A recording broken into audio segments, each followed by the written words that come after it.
Welcome back to Trap News. I'm Blake the Great. Our guest today has spent decades in public service in the Atlanta City Council, all the way to Fulton County as chairman.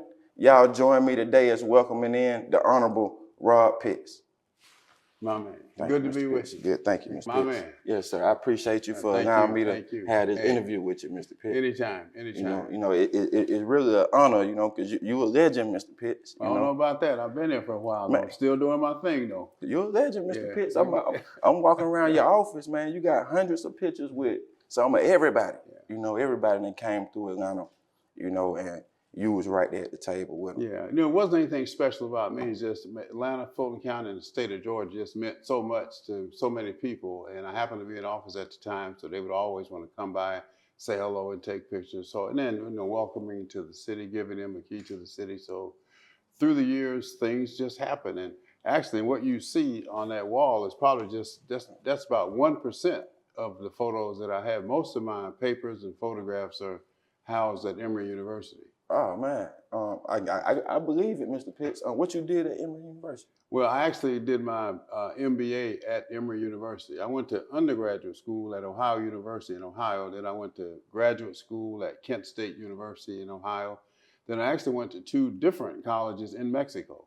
Oh, for real? Yeah, sure did. So you know a little Espanol? Oh, no, not a little bit, a lot. Oh, yes. Mucho amigo. I said frio, I you know what I'm frio. saying? It's cold in here. I said frío. Yes, sir. Yes. I said calor, I said frío. Yes, sir. ¿Cómo es que hablas español, amigo? My man. Mucho gracias. All right. I got you. Yes, sir. Okay, so Mr. Pitts, I gotta ask you. Sure. Every time we see you, every time we see a sign, you have on an orange tie. The signs are orange. What's your fascination with the color orange? So when I decided to get in politics, everybody has a color, but if you look around, most folk running for office, they either use red or blue or a combination of red and blue. Well, I wanted something that was different, but still had some pop to it and a little punch. So through process of elimination, I settled on orange, and that has been my signature since then, not only from a campaign point of view, but I guess if 99 days out of 100, I'll have on an orange tie. I mean, I even wear orange suspenders. Yes, sir. That's my color. Yes, and there's actually some references in the Bible to orange and what it means as well. So look, I love it. I love orange. So it's biblical. It is. That's spiritual. It didn't start right that now. way. It didn't Yes, start sir. that way, but hey, I'll take it. Yes, sir. Yes, sir. That's what's up, Mr. Pitts. I started to put my orange tie on today to come holler at you. I was trying to find one, but I couldn't get there quick enough to go purchase me one. I got something for you. You got one for me? Yeah, I got one for you. All right, that's good. I'm gonna take my dad one too. All right. Give me Well, I don't two. have them here. I'll bring it to you though. You got bunches. All right, I'm gonna hold you on that, All Mr. right. Pitts. All right. Yes, sir. So next question I want to ask you is this right here. You've been chairman of the Fulton County Board of Commissioners since 2017. Before that, you was on the city council. Before that, I was on the commission. You was on the commission. And before that, I was president of the Atlanta City Council.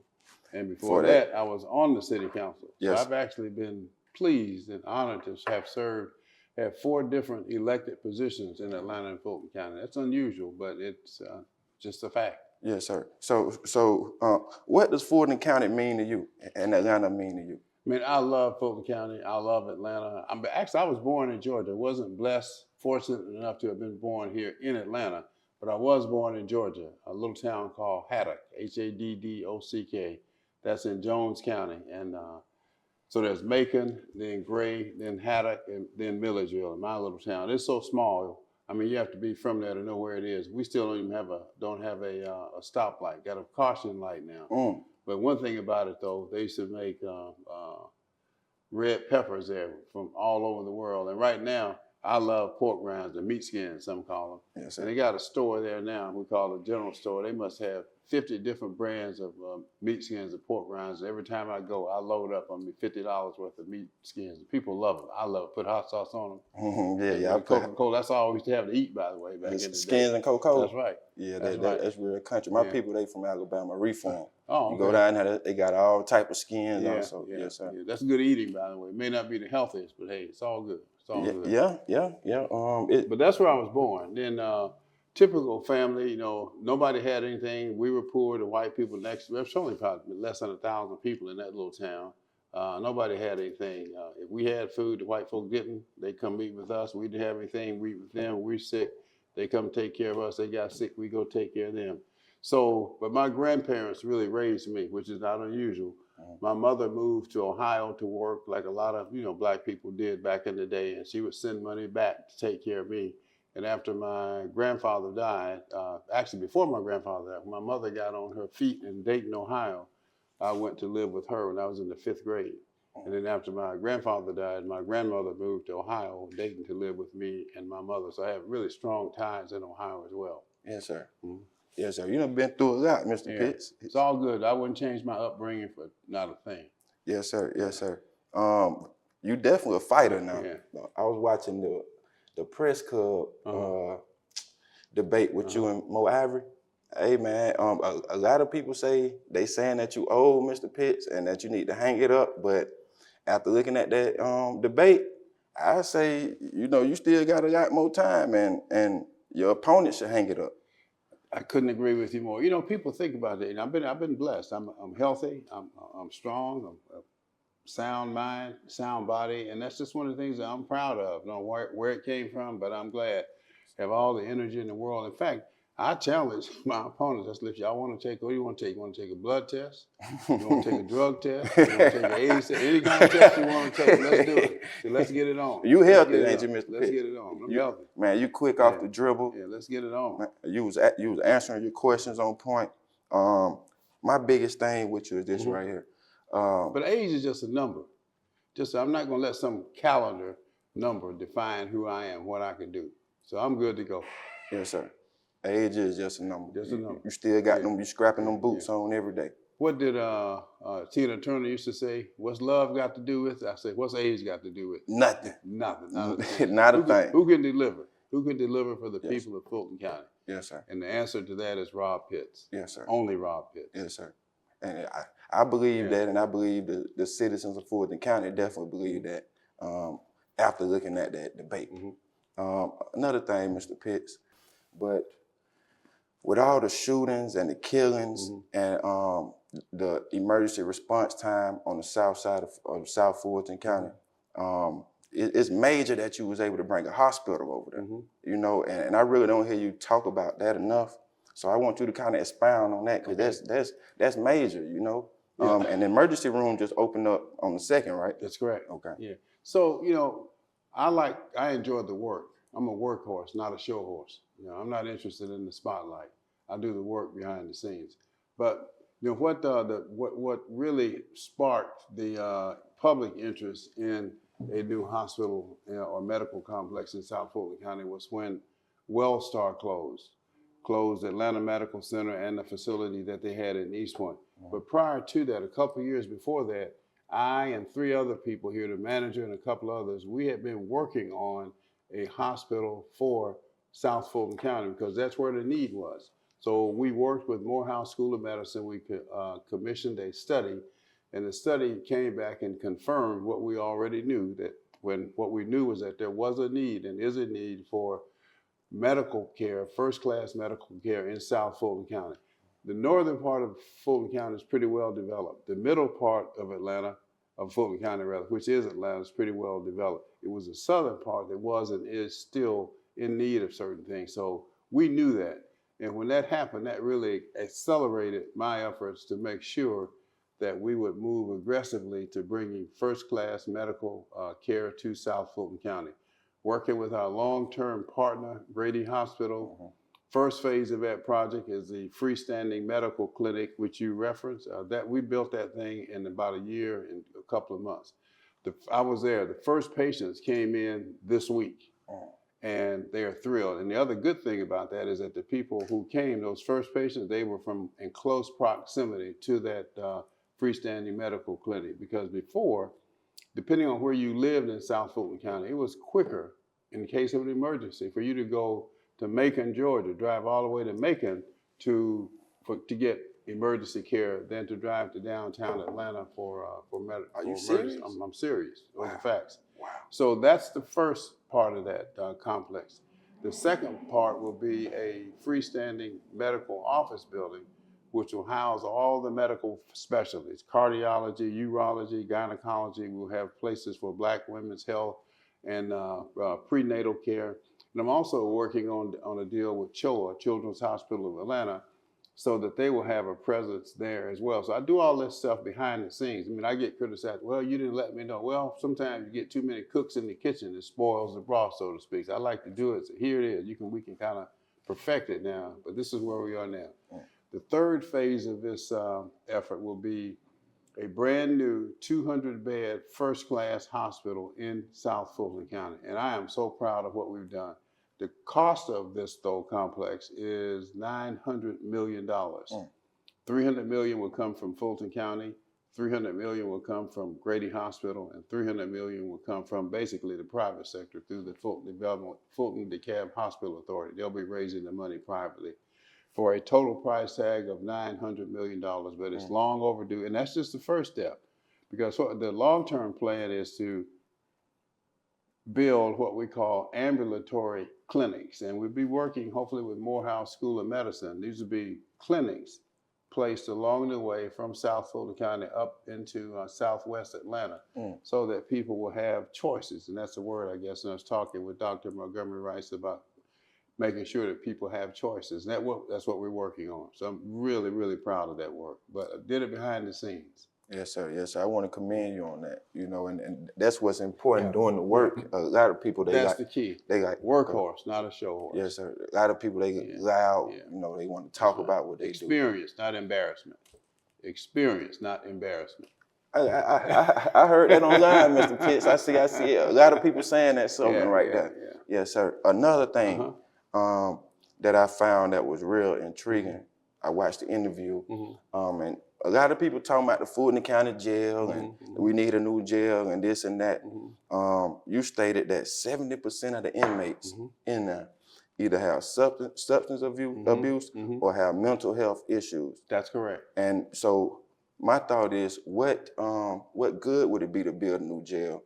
Why not build another medical facility that can help the people? Well, you ought to be in my seat. Yes, so that's exactly what we're doing.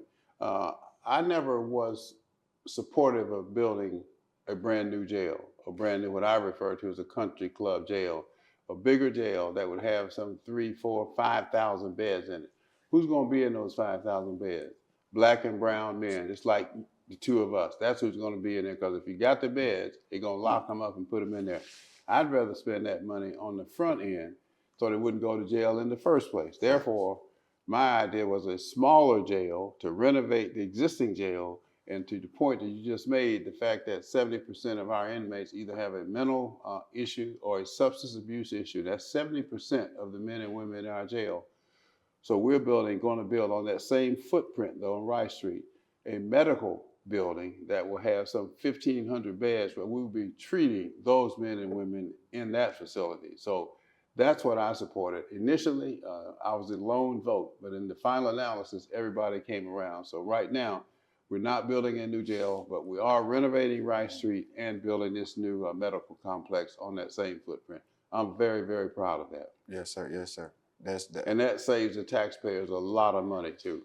That's what I was gonna say. A lot of people also say this about you, that you good at holding that pipe, you good at saving the taxpayers' money, and especially when it comes down to property taxes, and other things, So I also heard that at the beginning of the year, there was some votes to raise property taxes up to 12.5%. 14.2. 14.2%. Yeah. Right now we have a millage rate of 8.87 mils. That's how we determine what the property taxes are going to be. There's a formula. I'm going to go into the formula. But my opponent, she voted to raise the property tax, the millage rate, by 14.2%. She denies it now, says she never, that's another bald-faced lie that she said. I got the tape, I can play the tape for you. So why she would lie? I mean, she knew it was on tape. I remember it as if it were yesterday. I mean, she's just a big liar. Why? I don't know. But you're right. I've been known throughout my political career as a taxpayer's watchdog, because I knew early on that the money that we have, whether city money or county money or state money, even federal money, that it's not the politicians' money, it's the people's money. So I handle the people's money as if it were my own money. So I'm not going to waste money. That means you have to say no to a lot of people a lot of times. In fact, we get requests for money to fund all kinds of projects and programs. And most of them, in fact, all of them are probably really good. But everything that comes before us, every request has a price tag, and there's only so much money. Because if we raise property taxes, which is what my opponent wants to do, who's that going to impact? It's going to impact, for the most part, Black and brown people. It's going to impact our seniors. It's going to impact our people on fixed incomes. It's going to impact young families who are just starting out trying to raise a family. And that's not going to happen on my watch. So when my opponent tried to raise property taxes by that 14.2%, I said no. Actually, I said, hell no, it's not going to happen on my watch. And then, really compounds that when she starts talking about raising taxes. Fulton County is like a big, big, big corporation. We're the largest county in the state of Georgia. And in the United States of America, there are 3,250 plus counties. Fulton County, your Fulton County is recognized as one of the top counties in the whole United States of America. When you live here, you don't realize what a big deal, what a great job we do here at Fulton. You just take things for granted. The reason I know that is true because my colleagues from across the country, they called me, Chairman, how is it that y'all can do all the things that you do, particularly for your seniors, without raising taxes? That's because I have a iron fist on that money to make sure that every penny is spent properly and for the benefit of our citizens. That's why. Yes, now, sir. how in the world can someone who can't manage their own personal finances you got personal bankruptcies, liens. State of Georgia has filed suit against her. Fulton County has filed suit against her. The city of Atlanta has filed suit against her. American Express has filed suit against her. Banks have filed suit against her. And even one of her personal physicians has filed suit against her. That is a lot. Now, how are you going to put somebody like that in charge of a major corporation like this? It's about doing the work. I'm a workhorse, not a show horse. Yes, sir. Yes, sir. A liar. I really get worked up about that because she's been fooling people, a con artist. She's from the Bronx, so they think they're smarter than we are anyway. But that's okay. Sir. That's another story for another day. Just lie after lie after lie. One of the lies she told, somebody broke into her office. Never happened. We locked her out of her computer. Never happened. Another whopper she told, now who in the hell would believe this? I am endorsing her over myself to be chairman of the Board of Commissioners of Fulton County. Who in their right mind would believe that lie? That don't make sense. And then this week, Lord have mercy, I received a telephone call Monday morning from Stacey Abrams, fine person, fine woman, a great American. She said, Chairman? I said, yes. Stacey, this is Stacey Abrams. I said, good morning, how you doing? She said, I got to talk to you about something that's been on my mind. I did not endorse Mo Ivory over you.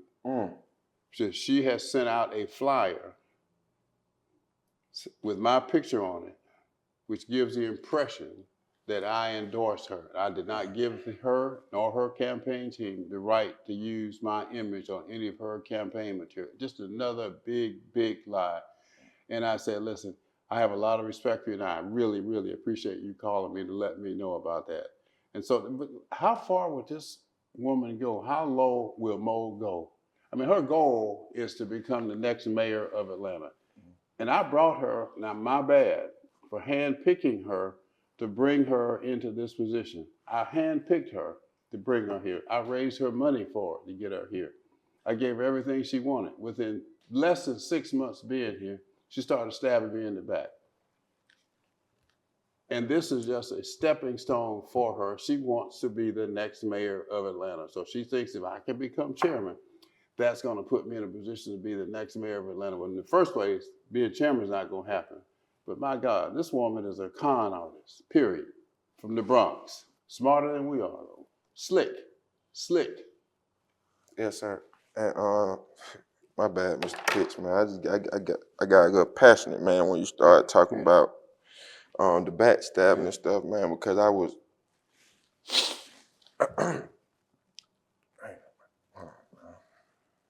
I was doing my research Take and your stuff, time. and And I'm not the only one that she's done that to. There are others around who people have been calling me coming out of the woodwork. Well, you should have known about her before you chose her. I didn't know. People told me after, said, well, people, I gave her money rather, because of you asked me to give her money to get here. I can't believe she would do that to you. Just nonsense, a bunch of nonsense, a backstabber. hey, Mr. Pitts, man, it really, man, and I'm sorry, Mr. Pitts, my bad, because I was doing my research, man. It's just,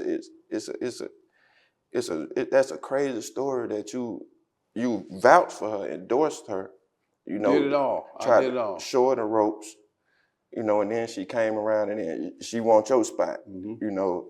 6 months, and she quit. This is a 4-year term. She's here and quit.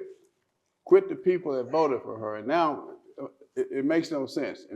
And in the unlikely event that she were to win this position, she'd be quitting this in 2 years to run for mayor. I mean, how do you trust somebody like that? Can't handle their own personal finances? You're going to handle the budget.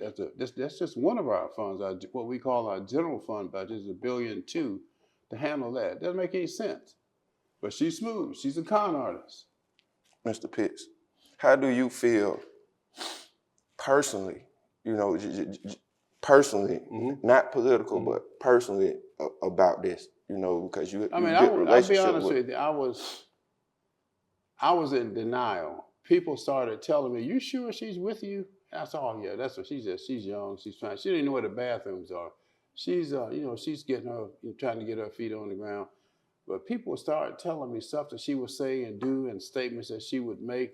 I said, "You sure?" I said, "Oh yeah, she's okay." But I was in denial because I wanted her, to be successful here. But as it turned out, it's my bad, my fault for bringing her here.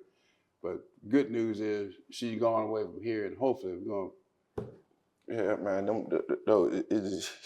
it's painful to watch, man. The smear campaign that she got on you she would do and say anything to try to achieve her objective. I mean, nothing is amazing. I've said, how low will she go? She even had her father on a video, who, according to her, has dementia, and asking him questions. Who should be the chairman? He said Robb Pitt. Said, no, that's not.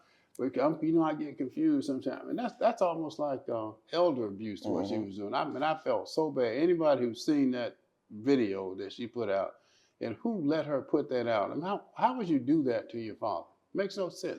This girl is mean. Yes, sir. Yes, sir. The people they see, man, and the people they know, a fighter and they know a runner.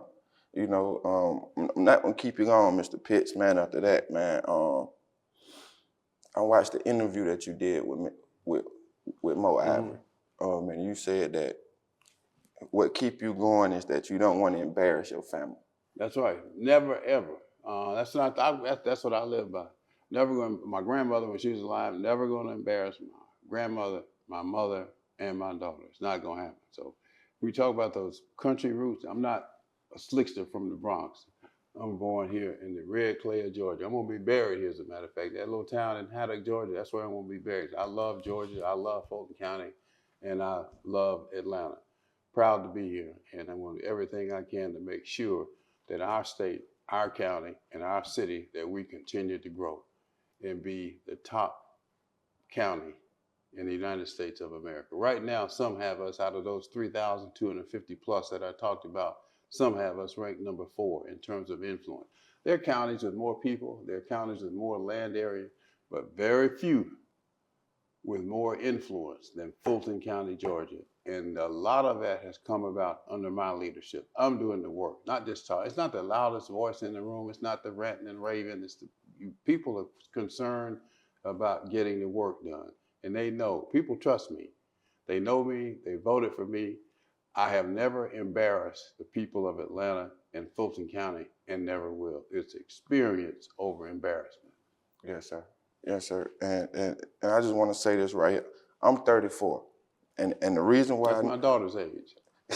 That's what's up, Mr. Pitts. Hey, man, you want to know something? My dad, he 83 now. All right. He was born 1942. All right. So the reason why you know, I respect you, and a lot of people my age, they respect you is because one reason, it's multiple reasons, but one reason, growing up, I was about 10 years old. See that Robb Pitts for mayor sign, Robb Pitts for mayor sign, Robb Pitts for mayor sign. And personally, my grandfather died December 2001, you know, and the election was November 2001, right? That's right. You got a good memory. Yeah. It's mean a lot to me. And my dad, man, he had a rooming house on Simpson Road. He's still living. But man, he went and gathered my mom, my aunties, my cousin, and my granddaddy to go vote for you, Mr. Pitts. You know, so oh, man, that means so much. So I can say this right here: the last person that my granddaddy, Thomas C. Hampton, voted for was you, Mr. Pitts, for mayor. You know, so I really hold you in high regard. You know, my dad do, my family do, and the city of Atlanta, we love you. Fulton County, we love you, and I see you on election night because you're gonna win. I appreciate that. Yes, sir. Man, I appreciate it. Yes, sir. Thank you so much. Yes, sir. Anytime, you're my man. No problem. All right, let's do it. Let's do it. Blake the Great, Trap News, the Honorable Robb Pitts. I tell, you decide.